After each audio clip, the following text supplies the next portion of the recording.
تو آپ کی ہمشیرہ تلاوت قرآن پاک کر رہی تھی، تو جب آپ نے دستک دی، پوچھا کون؟ تو آپ نے فرمایا میں عمر۔ تو آپ کی ہمشیرہ نے جلدی سے اس قرآن پاک کی آیات کو چھپا لیا، تو کہا کہ کیا پڑھ رہی تھی؟ تو آپ نے فرمایا کہ میں اللہ کا کلام پڑھ رہی تھی۔ اس نے کہا کہ میں نے سنا ہے کہ تو نے دین اسلام قبول کر لیا۔ آپ نے فرمایا ہاں۔ وہ ہمشیرہ جو اپنے بھائی کے سامنے بالکل خاموش رہتی، آپ کے سامنے کبھی بات نہ کرتی، آج وہ اسلام کے لیے ڈٹ گئی۔ انہوں نے کہا وہ مجھے بھی لا کے سناؤ، مجھے بھی دکھاؤ کیا تم پڑھ رہی تھی۔ تو آپ نے کہا کہ میں اس لیے نہیں تجھے پکڑا سکتی، نہیں دکھا سکتی، اس لیے کیونکہ تو ناپاک ہے اور جو یہ کلام ہے یہ پاک ہے، تو میں کیسے پڑھ سکتا ہوں؟ اس نے کہا تم غسل کرو اور پھر میں تجھے سناؤں گی۔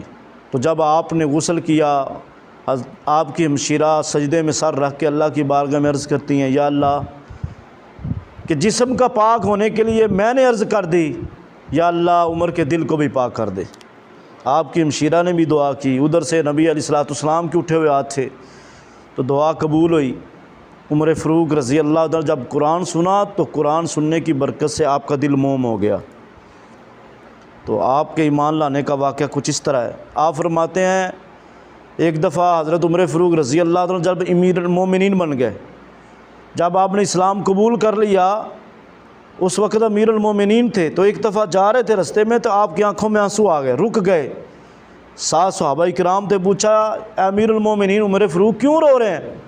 تو آپ نے فرمایا کہ میں اسلام قبول کرنے سے پہلے ادھر اونٹ چرایا کرتا تھا، میرے چچا مجھے کہتے تھے اونٹ چراؤ، تو میں اونٹ کو گھیرتا لیکن اونٹ میرے قابو میں نہ آتے، تو اللہ کا ایسا فضل ہوا نبی پاک کی غلامی کے صدقے اب اونٹ تو درکنار 360 مربع میل اللہ نے عمر کی حکومت عطا فرمائی ہوئی ہے۔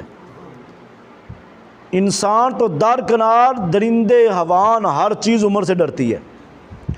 تو حضرت عمر فاروق رضی اللہ تعالیٰ عنہ آپ کو اللہ نے ایسی شان دی تھی، آپ کا زمین کے اوپر بھی حکومت تھی، ہواؤں کے اوپر بھی حکومت تھی، آسمان پہ بھی عمر کی حکومت تھی۔ کیسے؟ ایک دفعہ نا حضرت عمر فاروق رضی اللہ تعالیٰ امیر المومنین تھے، تو بچہ رستے میں تیل لے کر آ رہا تھا، تو اس کو ٹھیڈا لگا، تیل گر گیا، پانی میں مٹی میں جذب ہو گیا، تو وہ بچہ رو رہا تھا۔ عمر فاروق تشریف لے آئے، پوچھا بیٹا کیوں رو رہے ہو؟ عرض کی کہ امیر المومنین میں گھر سے تیل لینے آیا تھا، ہمارے گھر دیا نہیں جل رہا، ہمارے گھر جولا نہیں جل رہا، تو تیل جو ہے زمین پہ گر گیا، میری امی مارے گی، ہمارے پاس اتنے پیسے بھی نہیں تھے، بڑی مشکل سے پیسے ملے اور میں تیل لینے آیا تھا، تو وہ گر گیا مجھ سے، تو اب میرے لیے بڑی پریشانی بن گئی ہے۔ تو حضرت عمر فاروق رضی اللہ تعالیٰ عنہ نے زمین کے اوپر ایڑی مار کے فرمایا کیا عمر تجھ پہ انصاف نہیں کرتا؟ اگر عمر تجھ پہ انصاف کرتا ہے تو اس کا تیل واپس کر دے۔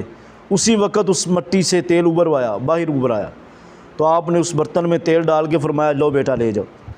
آپ کے دور میں زلزلہ آیا تو آپ نے زمین کے اوپر ایڑی ماری اور فرمایا کیا عمر تجھ پہ انصاف نہیں کرتا؟ اس دن کے بعد آج تک ابھی بھی سعودی عرب میں زلزلہ نہیں آیا، یعنی زمین کے اوپر حکومت۔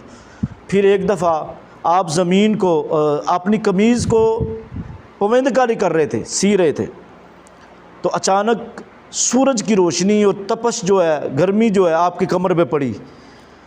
جب گرمی لگی، تپش پڑی، تو آپ نے ویسے ہی آنن فانن اچانک سورج کی طرف دیکھا، بس دیکھنا تھا کہ سورج کی روشنی ختم ہو گئی۔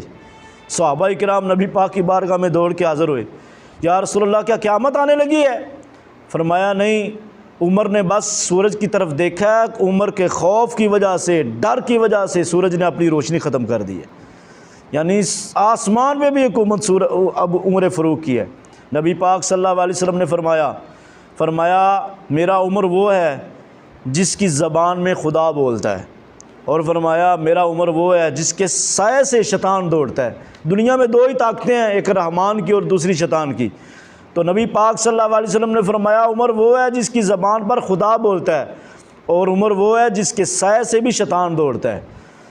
نبی علیہ الصلوۃ والسلام نے آپ کے اس غلام کو عمر کو اللہ نے بڑی شان سے نوازا ہوا تھا۔